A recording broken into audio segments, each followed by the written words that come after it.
Hey Gurudev, my name is Nakul and welcome to today's session.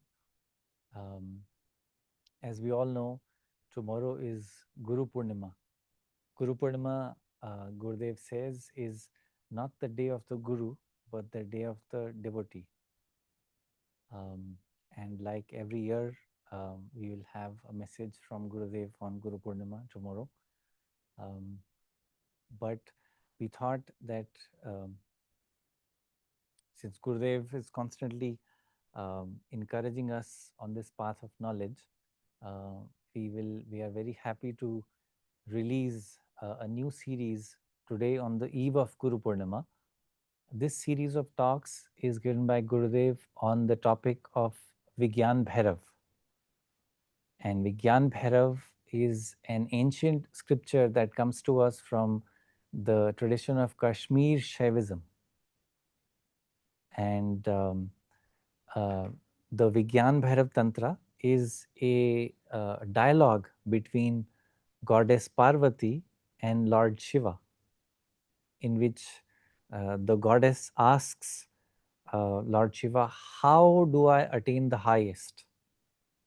I've studied everything that there is to study. I've done everything. I've practiced everything. How do I attain the highest? And the response that Lord Shiva gives is a series of techniques. He gives knowledge along with a series of techniques, and that response, that this dialogue, is the Vigyan Bhairav Tantra. So, in this series of talks, Gurudev is going to take us through the knowledge of Vigyan Bhairav Tantra and also take us through the techniques that come with it. So, it's not just knowledge, there is also practical aspect side to it. And our sessions are such that they will have some knowledge and some techniques. So we're very excited to release this series today on the eve of Guru Purnima.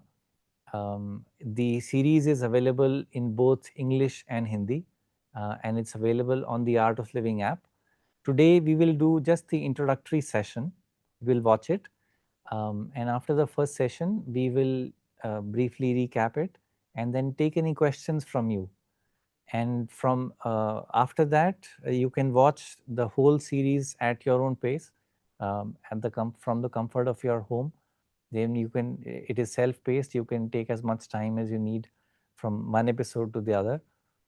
And but it's very, very insightful and deep knowledge, and we learn a lot about ourselves, our own mind, our own consciousness from this dialogue between goddess Parvati and Lord Shiva. So, without delaying too much, let's get into the session of Vigyan Bhairav.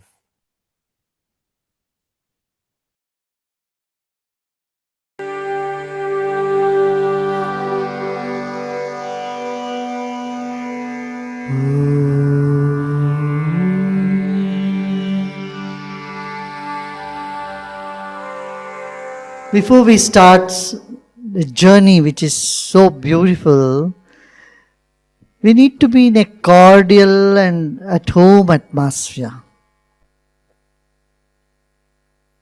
Often, religion says don't ask questions, just follow what is said, right? What does that religion say? This is the instruction, you just follow. But spirituality begins with question. Spirituality, this is the difference between, main difference between religion and spirituality. While religion is exclusive, spirituality is inclusive. It takes everyone together. And strangely, the essence of religion is spirituality. While all religion aim to bring spirituality, the goal of it is to uplift human life, to make you understand the self, to facilitate your journey towards infinity. This is the main goal, right? Now, usually it's student asks question to the teacher, right? But now here I am going to ask you a question. My question is, when was the first question you asked after you were born? I want you to think about it. And what was the first question you asked? Do you remember? Before third year, you did not ask any question. You didn't know language, but you know singing. A baby first sings and then talks, isn't it? We all came to this planet smiling and singing and crying. Correct? But then, when did we start asking question? When we were 3 years old. We asked about everything else, what is all that is outside of us. Mommy, where did the bird go? What did the bird eat? Where the clouds go? And whatever answer was given, we used to take it, right? When you ask a question to somebody, you trust what they are saying. If you don't trust a person, why would you ask a question? So, first of all, we ask the question about what we see, what is outside, what is in the world. This is when our intellect starts maturing. And then we ask the question in a very different tone. Why this trouble to me? You know, elderly people ask question, they are not looking for an answer. They simply question. And when the mind gets rebellious, it just questions and it is not bothered about the answer. This is second type of questioning. The first question is with inquisitiveness. The second question is out of frustration. And there is a third type of question which comes out of sadness, sorrow, for which you are not looking for an answer at all. Have you experienced such people in your life? They ask you a question and you try to answer them, they are not listening. Are you all still here? Do you have any question?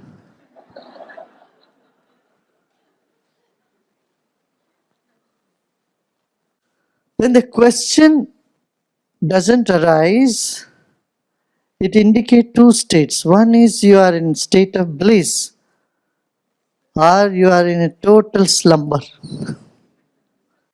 So, as human beings, we started asking questions. We want to know about the world. And then we want to know about ourselves. Who am I? What is this life about? What is the meaning of life? What is the purpose of life? Is there any God? If He is there, what is the nature of God? These are higher questions. Wanting to know about consciousness. Right? So this ancient treatise, Vigyan Bhairav, begins with a question. Here, it's a dialogue between husband and wife. Parvati is a symbol of highly mature intellect.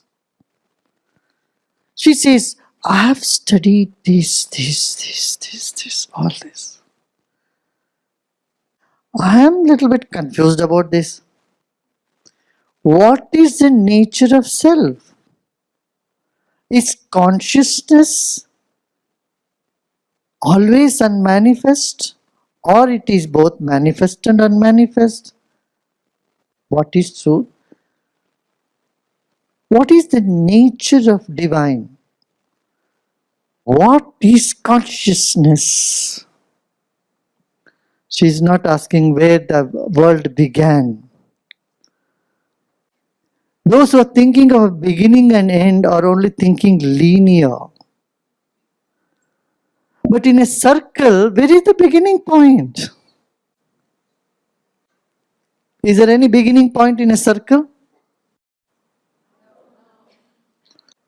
So that is why it is called Ananta. Ananta means infinity. Endless. Infinity has no beginning and no end. So is our consciousness. But we want to know. Still, it appears we are born and we are dying. We are born, we are dying. So which is true?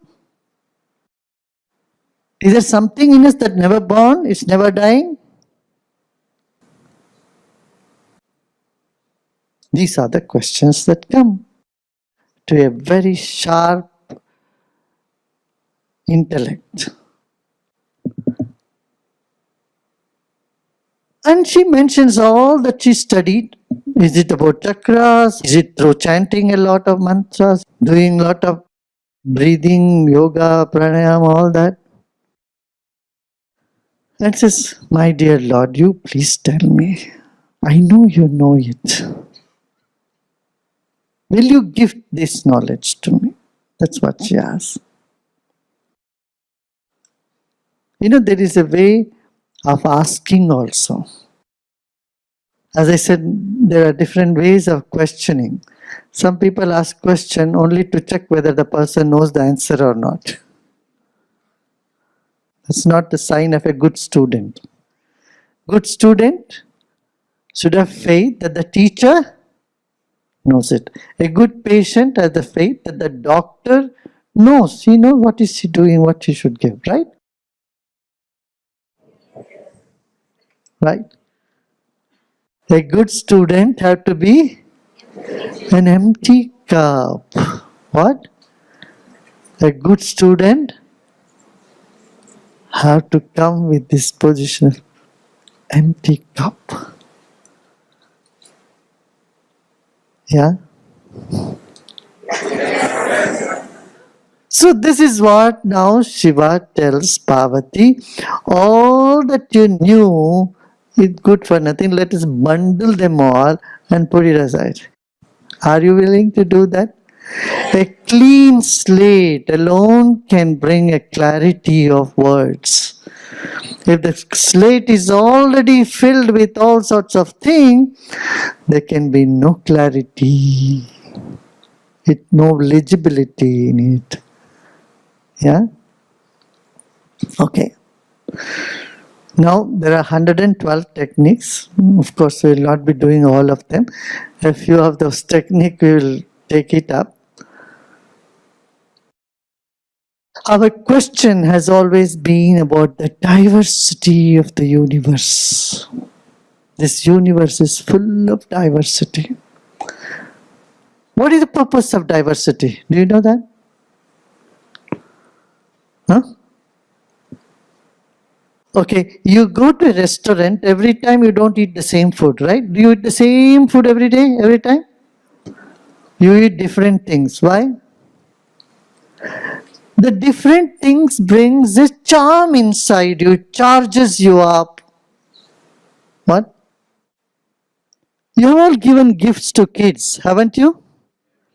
When you give a gift to a child or anybody, what do you expect from them? Huh? When a kid opens its gift, what do you expect to see in their face?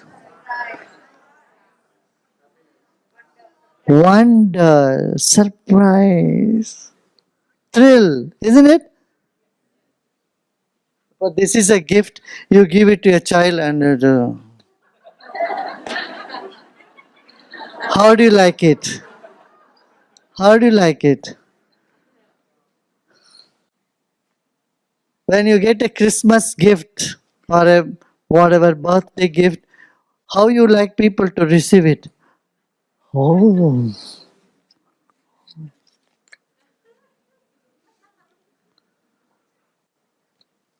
what do you expect from them?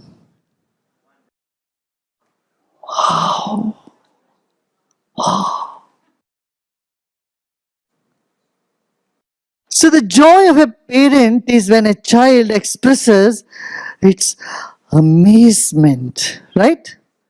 So you want to bring that amazement, and so you bring different type of gifts to a child. So the purpose of diversity in the creation is to create that thrill inside of you. How many opportunities have we missed feeling that, wow. Life gives you millions of opportunity to feel, wow. We don't express the thrill of life. So the first technique is Chakit Mudra. Hold your fingers like this, all the 5 fingers should come with a kick. And the in breath should make a sound. Usually when you breathe out, you make sound. But this usually, eyes big. Your life should come out of your eyes.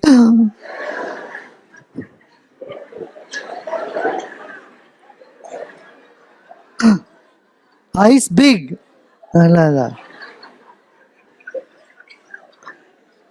Come on, do it.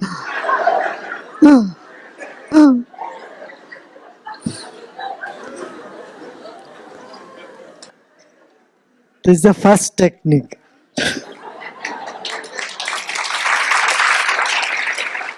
Now, you know why horseshoe is lucky sign? Horseshoe. Isn't it horseshoe considered lucky? Horseshoe is lucky sign because our breath moves in that shape. Your breath originates 12 inches from your nose from this point. It goes up in the horseshoe fashion, goes in the middle of the chest and returns back from there. So this is the second technique. We attend to the breath. It goes in and then comes out. These 2 points where incoming breath becomes outgoing breath, that is inside your chest, center of your chest, and when the outgoing breath becomes incoming breath, which is outside the chest, below your nose. These 2 points are very important. If you pay attention in these 2 points, something happens. Let's see what that something happens. Okay. So shall we do a meditation now? Let's sit comfortably, easily.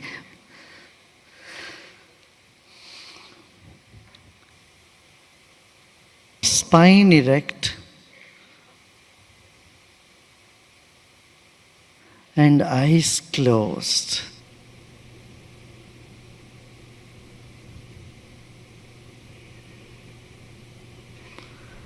Become aware of your breath.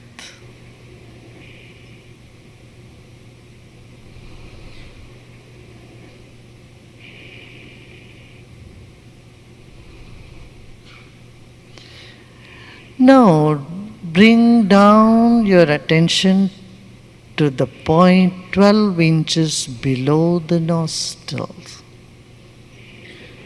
from where the breath originates.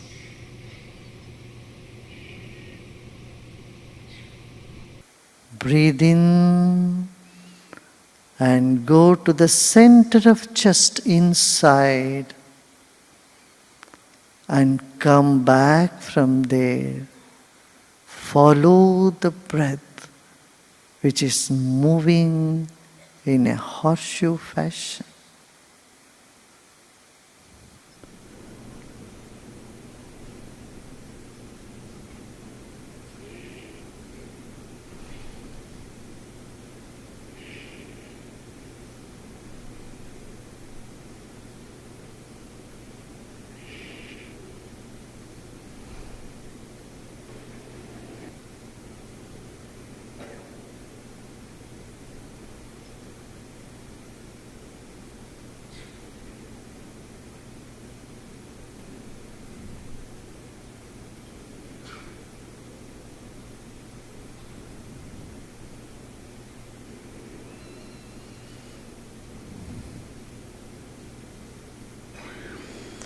The breath is moving 12 inches below the nostril,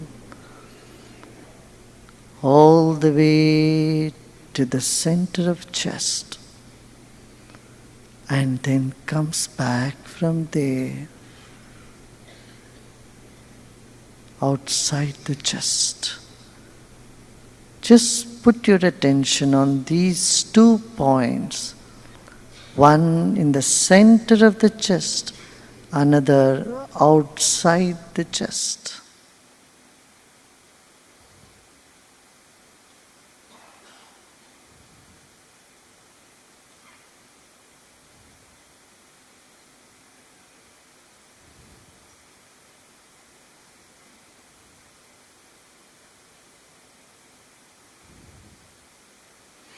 As though your life is half inside and half outside. Our energy is half inside and half outside.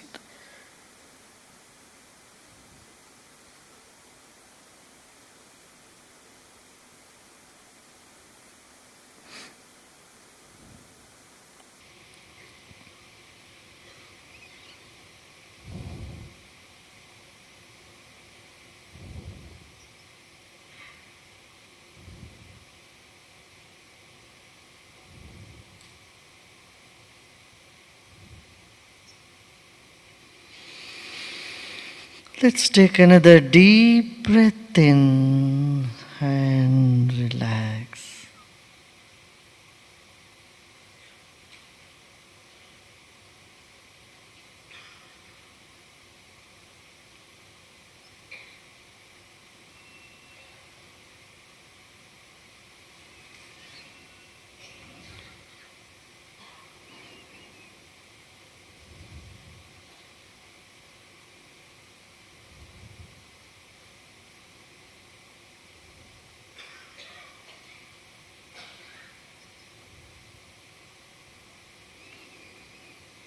Let go all your efforts.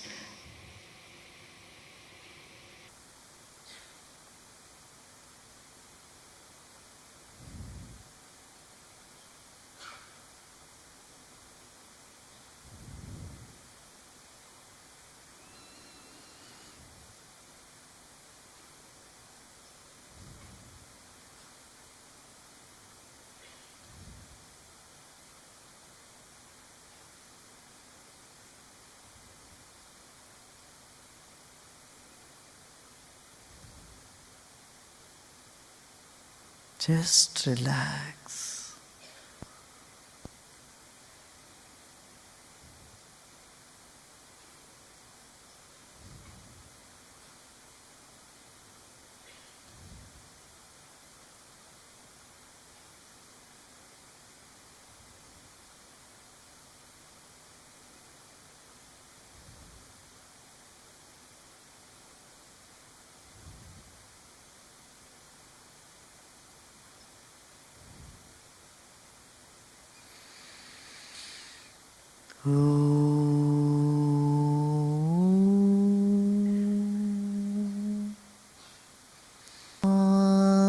Shanti, Shanti, Shanti.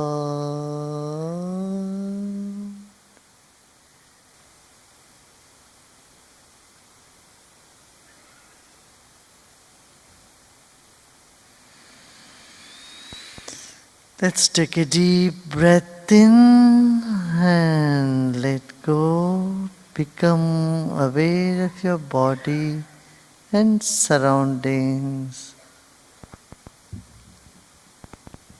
and slowly and gradually you may open your eyes.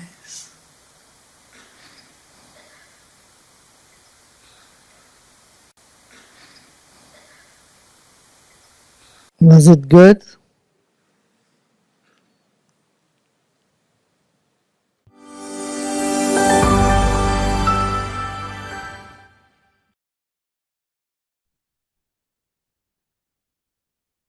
So this was the first session, short and sweet. So although it was very short, Um, what Gurudev spoke was very deep and profound and powerful. So, what we'll do is briefly go through some of the points that Gurudev said. And after that, if you have any questions, we can take a few questions. Yeah. So, Gurudev begins by saying that when we begin this wonderful conversation, wonderful discussion on knowledge, we need to be in a cordial atmosphere. Religion does not encourage you to ask questions, just says this is how things are and you are meant to believe it. However, spirituality begins with a question.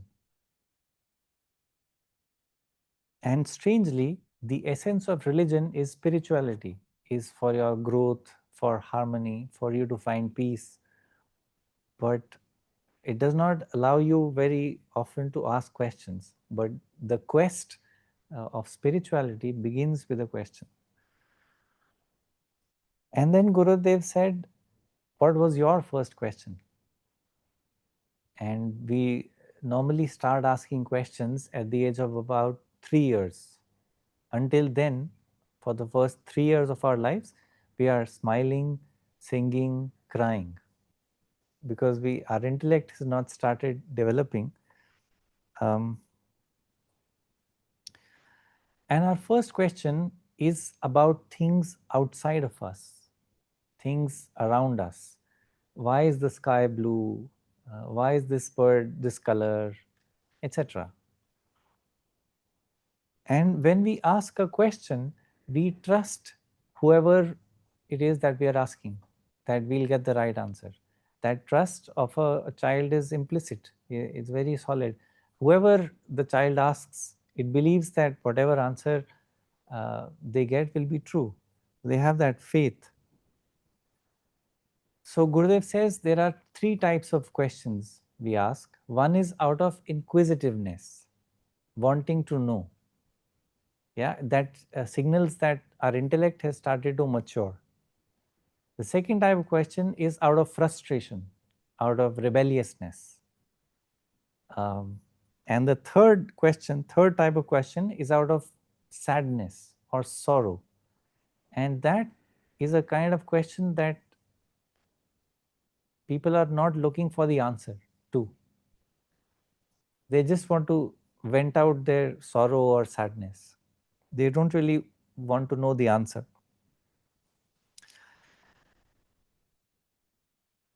When we ask, what is this world and why is it like this? And who am I? And what is my role supposed to be?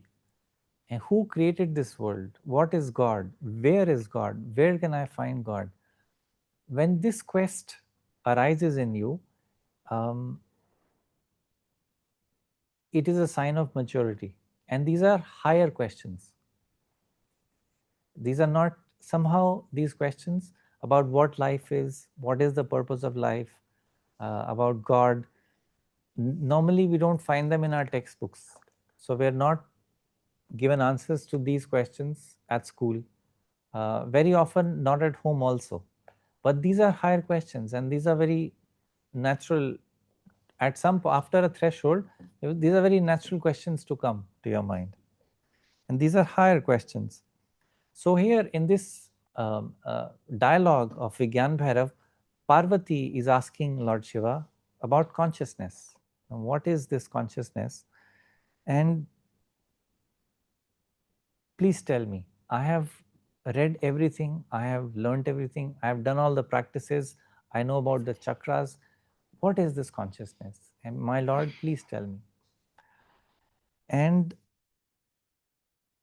consciousness, then Gurudev says, um, just like a circle has no end, our consciousness also is like that, without an end. Therefore, it's called Ananta, without an end. So, when the question is asked, the question has to be asked properly, at the right time, in the right manner. And when the question is asked correctly at the right time, right manner, uh, the student has to be ready to receive it.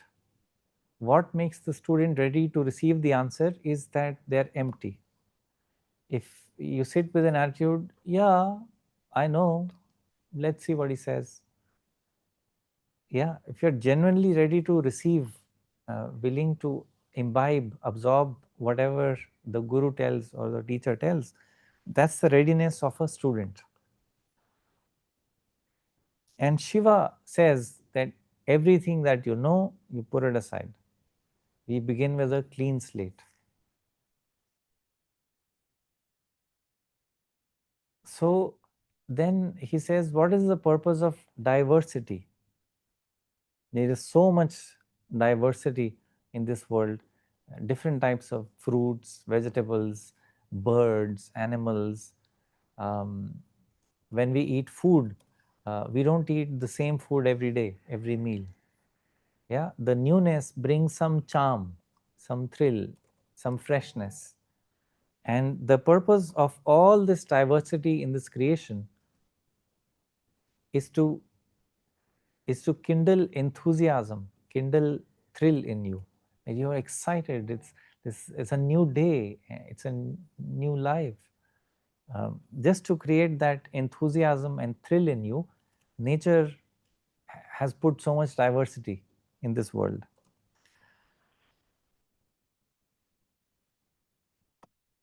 So this diversity is like a gift. When you give somebody a gift, you want the gift, your gift, to be received with enthusiasm.